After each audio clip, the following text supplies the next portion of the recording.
My dad sent me dozens of texts calling me a burden and telling me, "You're dead to me," after I blocked him for good. When I asked him why he was doing this, he whispered, "Because you owe me everything." I didn't reply. That was 9 months ago. Yesterday, he was escorted out of court in handcuffs. Growing up, my parents didn't have many rules, but to my dad, there was one that stood out from the rest: family loyalty. He said it was the only thing that mattered to him, so I spent my entire childhood trying to prove it mattered to me too. I hated football, but still played and even memorized his favorite football team. And whenever the topic of anything remotely related to family came up in school, I would volunteer the information that my dad's amazing, and no one else can compare. And of course, I'd never complain to him about anything, even when we'd play fight a little too hard and he left me with bruises, or when I heard him shouting at my mom over nothing. Because if I did one thing wrong, he'd go cold. Give me the silent treatment, something I tried to avoid at all costs. Luckily, my mom didn't have that problem. So when I turned 15, they divorced. My dad seemed so genuinely heartbroken. He even gave me a chain with a broken heart on it and said it was a reminder to be the man of the house for him. Well, I kept my promise, especially when my mom started seeing someone else. The plan was simple: scare my new stepdad away. Whenever he cleaned the house, I would trash it right after. Whenever he drove me to school, I'd blare the most sexual songs I knew. And practically every night that he stayed over, I'd run into my mom's bedroom and put on an Oscar-winning performance for fake night terrors. "I can't believe it! I can't believe he's gone!" I'd say, while screaming, crying at the top of my lungs. But my stepdad wasn't giving up. Instead of just leaving or losing his patience, he'd sit me down to talk. Every single time. We must have had almost 100 conversations where I'd zone out while he tried to get me to open up. But I wasn't budging, because at this point my dad was texting me almost every hour about how much he missed me, and more importantly,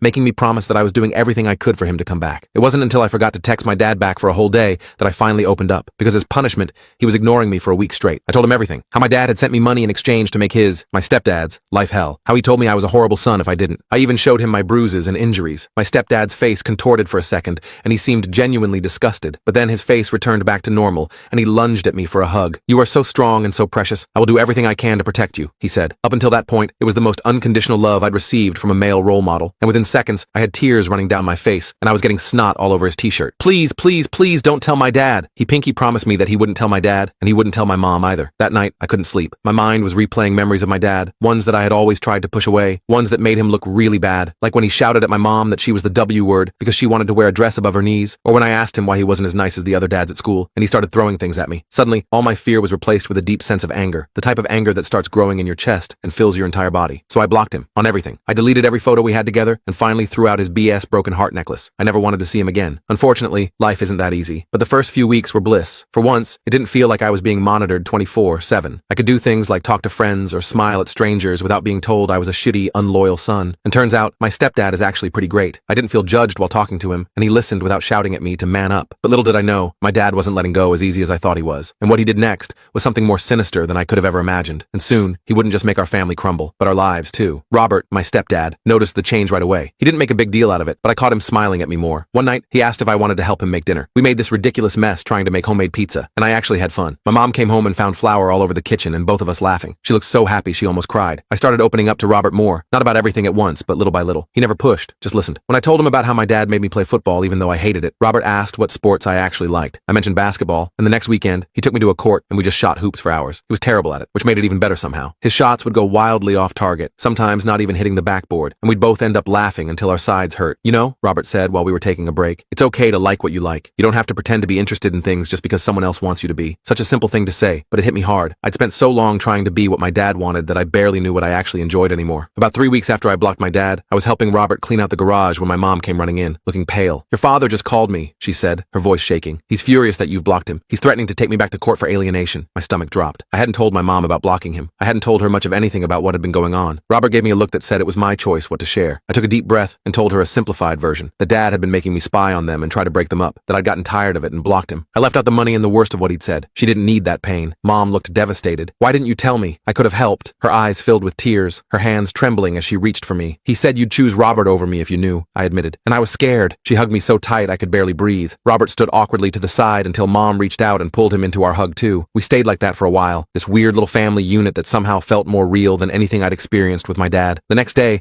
my mom called her lawyer. I don't know exactly what they discussed, but she seemed less worried afterward. She assured me I wouldn't have to see my dad if I didn't want to, at least not right away. There might need to be some family counseling eventually, but she would protect me. For about a week, things were calm. I started sleeping better. I even joined the school basketball team, something I'd always wanted to do but never had because it conflicted with the football schedule my dad insisted on. Coach Quinn said I had natural talent, which felt amazing to hear. Then the texts started coming from numbers I didn't recognize. "You can block me, but you can't escape me. A real man doesn't hide behind his mother. You're dead to me until you apologize." I showed them to Robert, who looked more concerned than I'd ever seen him. He helped me block each new number, but they kept coming. Sometimes there would be days of silence, and I'd think it was over. Then another message would arrive. Each each one more disturbing than the last. I know when you leave for school every day. That one really freaked me out. Was he watching the house? I started looking over my shoulder constantly, jumping at shadows. Robert noticed and started driving me to school every day instead of letting me walk. He never said why, but I knew he was worried too. One afternoon, I was at basketball practice when I saw a familiar figure standing at the edge of the gym. My dad, just watching, not approaching, not saying anything, just there. I froze mid-dribble, and the ball bounced away. Coach Quinn asked if I was okay, and when I looked back, my dad was gone. I wondered if I'd imagined him. I didn't tell Mom or Robert about seeing him. I didn't want them to worry more than they already were. But I started having trouble sleeping again. Every noise at night made me think he was trying to break in. I'd check the locks on my window over and over, the cool metal of the latches becoming familiar under my fingertips in the darkness. About a month after I'd blocked him, I came home from school to find my mom and Robert sitting at the kitchen table, looking serious. My first thought was that something had happened to my dad, and I felt this weird mix of relief and guilt wash over me. Your father filed for full custody, my mom said without preamble. He's claiming I've turned you against him and that I'm an unfit mother. The room seemed to tilt sideways. He can't do that. I'm 15. Don't I get a say? You do, Robert said gently, but it's going to be a process. We'll need to go to court. I won't go with him, I said, panic rising in my throat. I'll run away first. My mom reached for my hand. It won't come to that, I promise. But there's something else. She slid her phone across the table. On the screen was a social media post from my dad. It was a long paragraph about how his ex-wife had poisoned his son against him, how she was mentally unstable, how her new boyfriend was trying to replace him. He tagged a bunch of family members and old friends. The comments were full of people sympathizing with him, calling my mom terrible names. He's always been good at making himself the victim, my mom said quietly. I should have warned you this might happen. I felt sick. People I knew, extended family, neighbors, parents of kids I went to elementary school with, they were all reading this, believing him. In his version, I was just a pawn being manipulated by my mom and Robert, not a person with my own thoughts and feelings. The next day at school was awful. Some kids whose parents were friends with my dad were giving me weird looks. One guy, Michael, who I'd known since kindergarten, came up to me at lunch. My dad says your mom kidnapped you from your real dad, he said, like he was discussing the weather. That's messed up, man. I wanted to punch him. Instead, I just walked away. My lunch tray clutched so tightly in my hands that my knuckles turned white, but the damage was done. Rumors spread fast in high school. By the end of the day, I'd heard variations ranging from his mom has him brainwashed to his stepdad threatened his real dad with a gun. It was insane. When Robert picked me up, I was practically vibrating with anger. Everyone's talking about us, I said as soon as I got in the car. Dad's telling people you guys kidnapped me or something. Robert gripped the steering wheel tighter but kept his voice calm. People love drama. They'll move on to something else soon. But what if they don't? What if the judge believes him? The judge will talk to you, Robert assured me. And unlike your classmates, they're trained to see through manipulation. I wanted to believe him, but I was scared. My dad could be incredibly charming when he wanted to be. He'd fooled people for years into thinking he was this great family man. What if he fooled the judge too? That weekend, I was helping Robert install some shelves in what had become my permanent bedroom at Mom's house when my phone rang. It was a number I didn't recognize, but something told me to answer it. Hello? Don't hang up. It was my dad's voice. My hand started shaking so bad I nearly dropped the phone. I just want to talk. I should have hung up. Instead, I said, I have nothing to say to you. Robert had stopped working and was watching me with concern. I put the phone on speaker so he could hear. I miss you, son, my dad said, his voice doing that thing where it gets all soft and sad. I don't know what they've been telling you about me, but I just want us to be a family again. You threatened to take me away from Mom, I said. You're telling people lies about us. I'm fighting for you because I love you, he said. Your mother is keeping you from me. That teacher she's with isn't your father. I am. I looked at Robert, who mouthed, you don't have to talk to him, but stayed quiet. Robert treats me better than you ever did, I said, surprising myself with my boldness. He doesn't make me pretend to be someone I'm not. There was a pause, and then my dad's voice changed completely. The fake softness vanished, replaced by the cold, hard tone I knew all too well. So that's how it is? You're choosing them? After everything I've done for you? What have you done except make me afraid all the time? The words just poured out of me. You never cared what I wanted or how I felt. You just wanted me to be your little spy and mini-me. You ungrateful little piece of crap, he hissed. You think your mother and her boyfriend want you around? You're a burden to them. They're just using you to hurt me. Robert took a step forward, looking like he wanted to grab the phone, but I shook my head. I needed to finish this. No, Dad, you're the one who used me, and I'm done. I hung up and blocked the number immediately. My hands were shaking, but I felt stronger than I had in weeks. Robert didn't say anything, just put his hand on my shoulder and squeezed gently. Later that night, I overheard Robert and my mom talking in the kitchen. I wasn't trying to eavesdrop, but their voices carried. We need to document everything, Robert was saying. Every threat, every time he shows up uninvited. The judge needs to see the pattern. I'm worried about what he might do, my mom replied. You don't know him like I do. When he feels cornered, he lashes out. We'll be careful, Robert assured her, but we can't let him intimidate us into giving up. I went back to my room feeling both scared and strangely comforted. They were taking this seriously, but they weren't backing down. For the first time in my life, I had adults actually protecting me instead of the other way around. The court date was set for 3 weeks away. In the meantime, my dad escalated his campaign. He started calling my mom's workplace, telling her boss she was mentally unstable. He showed up at my basketball games, just standing there watching until someone asked him to leave. He even contacted some of my teachers, claiming he was concerned about my declining mental health under my mother's care. Most people saw through it, but some didn't. My English teacher, Ms. Jessica, pulled me aside one day and asked if everything was okay at home, saying my father had called her with concerns. I was so embarrassed I could barely speak. I just mumbled that my dad was lying and practically ran from the room, my face burning with shame. The worst was when he showed up at our house at midnight, pounding on the door and shouting that he wanted to see his son. Robert called the police while my mom and I huddled in the back bedroom. I could hear the raw desperation in my dad's voice through the walls, a sound that was both terrifying and heartbreaking. By the time they arrived, he was gone. The officers took a report, but said there wasn't much they could do since he was my father and hadn't actually threatened anyone. After that night, Robert installed security cameras around the house. He also started sleeping on the couch instead of in Mom's mom's room, saying he wanted to be near the front door, just in case. I felt guilty that he was going through all this trouble because of me. It's not because of you, Robert told me when I mentioned it. It's because of your father's choices. Never blame yourself for someone else's bad behavior. The day before our court date, I came home from school to find a package on the porch with my name on it. No return address. I brought it inside cautiously. Don't open that, Robert said immediately. Let me check it first. He carefully opened the box while wearing kitchen gloves. Inside was the broken heart necklace I'd thrown away, along with a note that just said, "Remember your loyalty." The necklace was exactly as I remembered it. Silver chain, jagged broken heart pendant, but seeing it again sent a chill through me that I couldn't shake. Robert called the lawyer right away. That night, I had a full-blown panic attack. I couldn't breathe, couldn't stop shaking. My chest felt like it was being crushed, and my vision kept going dark around the edges. My mom sat with me for hours, just holding me and telling me everything would be okay. Robert made hot chocolate and sat on the floor near my bed, not crowding me, but letting me know he was there. Eventually, I fell asleep from pure exhaustion. The next morning, we all got dressed in our nicest clothes and drove to the courthouse. My stomach was in knots. What if the judge made me go with my dad? What if all his lies worked? I'd heard stories about family court disasters where kids were forced to live with abusive parents because the system failed them. In the parking lot, Robert turned to face me from the front seat. "Whatever happens in there, I want you to know something. You are the bravest person I've ever met, and no matter what some judge decides, you will always have a home with us." I nearly started crying right there, but managed to hold it together. We walked into the courthouse as a unit, my mom on one side of me and Robert on the other. My dad was already inside with his lawyer. He was wearing a suit I'd never seen before and had gotten a haircut. He looked like the perfect concerned father. When he saw me, he gave me this sad smile that made my skin crawl. I looked away. The hearing wasn't what I expected. It was in a small room, not a big courtroom. The judge was a middle-aged woman named Judge Reese, who had kind eyes, but a no-nonsense expression. She explained that today was just a preliminary hearing to determine temporary arrangements while the full custody case proceeded. My dad's lawyer went first, painting this picture of a heartbroken father whose son had been turned against him by a vindictive ex-wife and her new boyfriend. He talked about my dad's unwavering commitment to family values and how he just wanted a relationship with his only child. My dad nodded solemnly at all the right moments, occasionally dabbing at his eyes like he might cry. It was a masterful performance. If I hadn't lived with him, I might have believed it myself. Then our lawyer presented our side. She had documentation of everything. The threatening texts from unknown numbers that matched my dad's speech patterns, police reports from his midnight visit, statements from neighbors who'd seen him watching our house, even screenshots of his social media campaign against my mom. She also had a sealed letter from Robert's school principal vouching for his character and stability. The judge listened carefully to both sides, then asked if I would speak with her privately in her chambers. My heart nearly stopped. This was it, my chance to tell the truth, but also the moment I feared most. What if she didn't believe me? Her office was small but comfortable. She had family photos on her desk and a small plant in the window. The sunlight filtering through the blinds cast a pattern of light and shadow across her desk, and I focused on that as I tried to calm my racing heart. "So," she said once we were seated, "this seems like a difficult situation for everyone. I'd like to hear your perspective." I took a deep breath and told her everything. About the years of walking on eggshells, about the play fighting that left bruises, about how my dad had paid me to sabotage my mom's relationship. I showed her the texts he'd sent before I blocked him. I even told her about the broken heart necklace and what it really meant. Not love, but control. "And how do you feel about your mother's boyfriend?" she asked when I finished.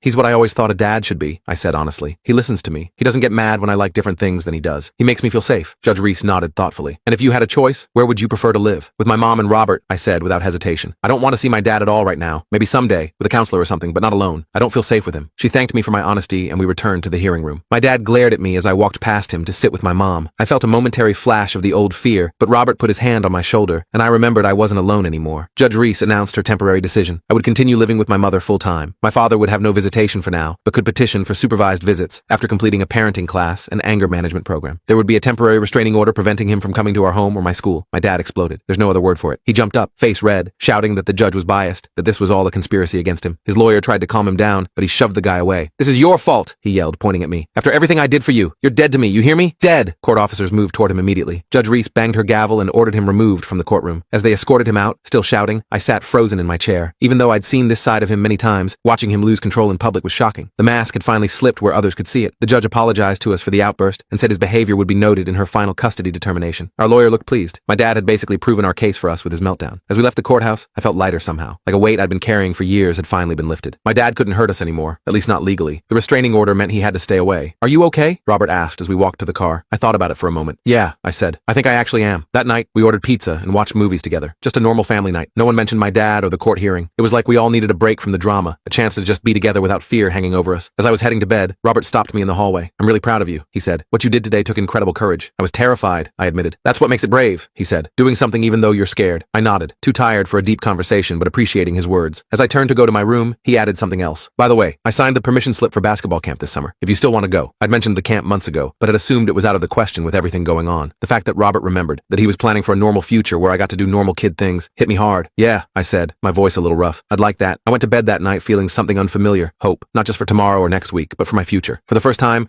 I could imagine a life where I wasn't constantly afraid, where I could just be myself, without consequences, where family meant love and support, not control and fear. I knew it wouldn't be easy. easy. My dad wasn't the type to give up, restraining order or not, and I had years of conditioning to overcome. The anxiety, the people-pleasing, the fear of making mistakes. But for the first time, I believed I could actually heal from my childhood. I had people in my corner now. Real people who loved me for who I was, not for what I could do for them. As I drifted off to sleep, I realized something else. I couldn't remember the last time I'd checked my phone for messages from my dad. I wasn't waiting for his approval anymore, and that felt like the biggest victory of all. I wish I could say things got easier after the court hearing, but that's not how life works, especially when you're dealing with someone like my dad. The restraining order kept him physically away from us, but he found other ways to make his presence felt. About a week after the hearing, my school counselor called me into her office. Apparently, my dad had been emailing all my teachers claiming I was being brainwashed and needed intervention. The counselor, Ms. Barbara, seemed skeptical of his claims, but had to follow up. I ended up telling her a watered-down version of everything. She was actually pretty cool about it and promised to flag my dad's emails as harassment going forward. Your teachers are here to support you, she told me, not spy on you for your father. That was a relief, but things got weirder from there. My dad started contacting my friend's parents. James's mom called my mom one night, concerned because my dad had told her I was being abused by Robert. Luckily, she didn't believe him. She'd met Robert at a school function and thought he seemed great, but it was embarrassing knowing my dad was spreading these stories around. I tried to focus on basketball and school, but it was hard. Every time my phone buzzed with a notification,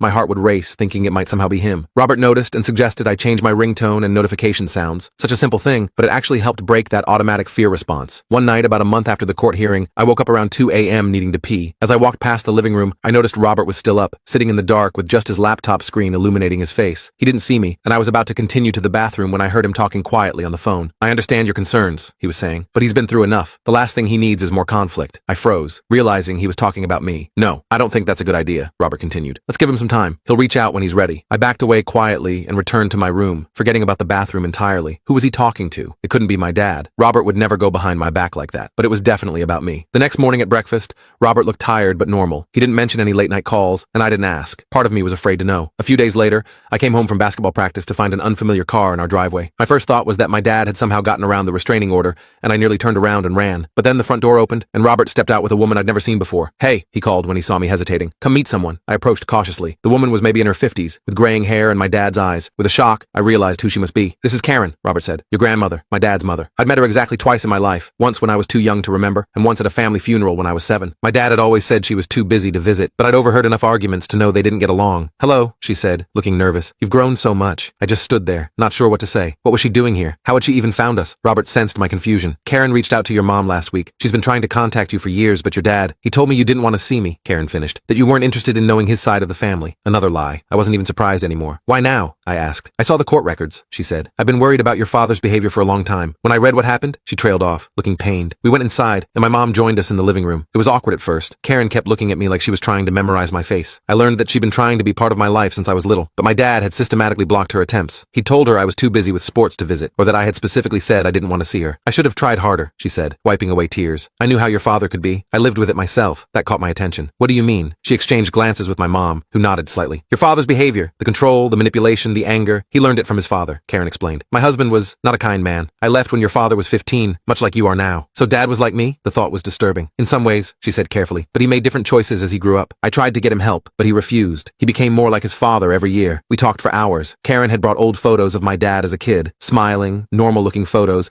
that seemed to show a different person than the man I knew. She told me stories about him that didn't fit with the image I had, how he'd once rescued a stray cat, how he'd been afraid of thunderstorms until he was 12. It was confusing. The dad in her stories sounded like someone I might have actually liked. What had happened to turn him into the monster I knew? Before she left, Karen gave me her phone number. No pressure, she said, but I'd like to be in your life, if you'll let me. I didn't commit to anything, but I saved her number. Robert had been quiet during most of the visit, just making sure everyone had drinks and snacks. As Karen was leaving, I overheard her thank him. For what? He asked. For the call, she said, for thinking he might need more family in his corner. So that's who Robert had been talking to that night. He'd reached out to my grandmother, thinking I might benefit from knowing my dad's side of the family. I wasn't sure how I felt about that. Part of me appreciated the thought, but another part felt weird that he'd done it without talking to me first. Later that night, I confronted him about it. You called my grandmother? Robert looked surprised, then guilty. I did. I should have discussed it with you first. Yeah, you should have, I said, feeling my anger rise. You promised not to go behind my back. You're right, he said simply. I broke your trust, and I'm sorry. His immediate apology deflated my anger a bit. He explained that he'd found Karen's information while gathering evidence for our case and had reached out thinking it might help me to know I had family beyond my dad who cared about me. But he acknowledged that he should have talked to me first. I messed up, he said. It won't happen again. The fact that he admitted his mistake instead of getting defensive like my dad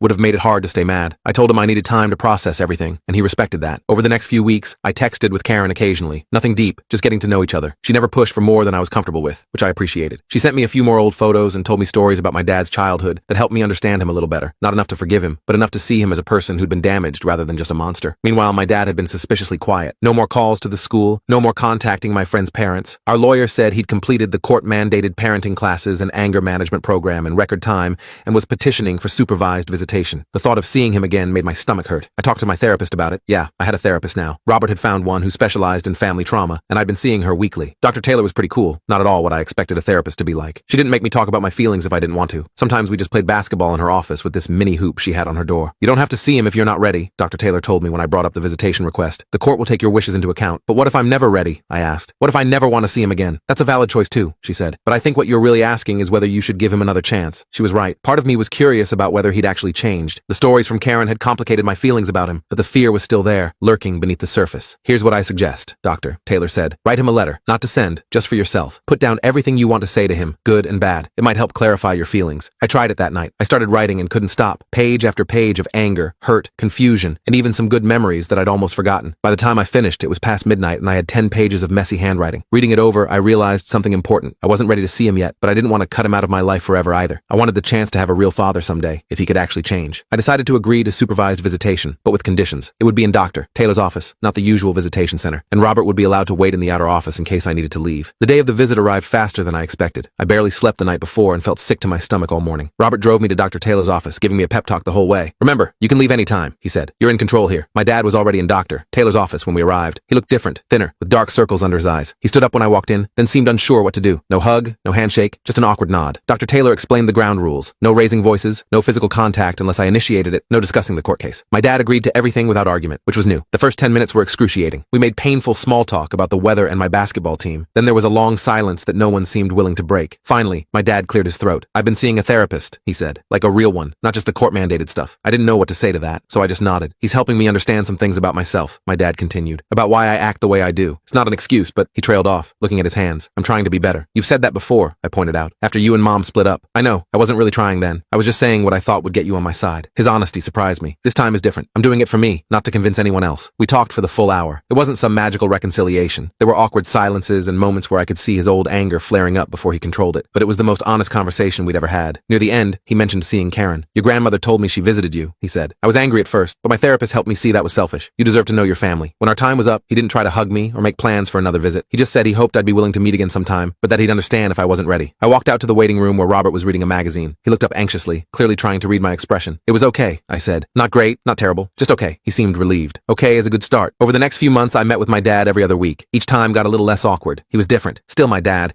with all the personality traits I recognized, but the explosive anger seemed contained. He listened more than he talked, which was definitely new. I learned things about him I'd never known. How he'd struggled in school with what would now be diagnosed as ADHD. How his own father had been physically abusive in ways that made my childhood look easy by comparison. How he'd promised himself he'd never hit his kids and had kept that promise but channeled his anger in other damaging ways. Understanding him better didn't erase what he'd done, but it helped me see him as a flawed human rather than a monster. And seeing him work on himself gave me hope that maybe, someday, we could have some kind of relationship. Meanwhile, life at home settled into a new normal. Robert officially moved in, and we had a small celebration with just the three of us plus Karen. My basketball team made it to the state semifinals, and everyone came to watch, even my dad, though he sat on the opposite side of the gym from my mom and Robert. One night about 6 months after the court hearing, Robert knocked on my bedroom door. He looked nervous, which was unusual for him. Can we talk for a minute? He asked. I put down my phone. Sure, what's up? He sat on the edge of my bed, fidgeting with something in his pocket. I wanted to run something by you before I talked to your mom. My first thought was that he was moving out, and I felt a surge of panic. But then he pulled out a small box, and I realized what was happening. I'm thinking of asking your mom to marry me, he said, but I wanted to make sure you're okay with it first. I stared at the ring in the box. Nothing flashy, just a simple band with a small diamond. It looked exactly like something my mom would like. You're asking my permission? I said, surprised. Not permission exactly, he clarified. More like, I want us to be a family, all three of us. If you're not ready for that, I can wait. I thought about how different this was from my dad's approach to everything. Robert wasn't telling me what was going to happen or manipulating me into accepting his decision. He was actually considering my feelings as equal to his own. I think you should ask her, I said. She'll say yes. His face lit up. You think so? I know so, I said confidently. She looks at you like you're her favorite person in the world. He proposed the next weekend during a picnic at the park. I helped set it up, keeping Mom distracted while Robert arranged everything. When she said yes, they both looked over at me, and Robert waved me over to join their hug. It wasn't weird or forced. It just felt right. That night, I found the broken heart necklace my dad had sent back to me. I'd kept it in my desk drawer,